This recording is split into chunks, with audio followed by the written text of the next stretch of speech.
Prime Minister, you're talking here, of course, today about the cost of living. You said yourself, nothing in this speech is new. You've got the Australian Prime Minister earlier talking about slashing tax on petrol and diesel, telling people not to use more than they need. Can you be really clear to people at home listening to this? Should they be looking at changing their behaviours now? Well, in terms of the situation, we're monitoring it carefully. We had a Cobra meeting looking at the ongoing impacts here in Britain yesterday. That is being monitored daily.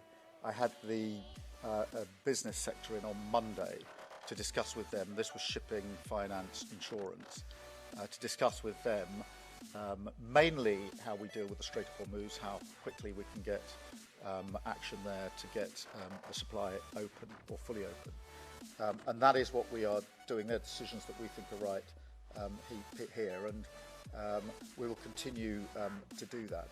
But I emphasise, again, it's clear to me that the main determinant now of the impact is going to be how long the conflict goes on, and the question of how quickly we can get safe passage through the Strait of Hormuz. And the two don't necessarily go together.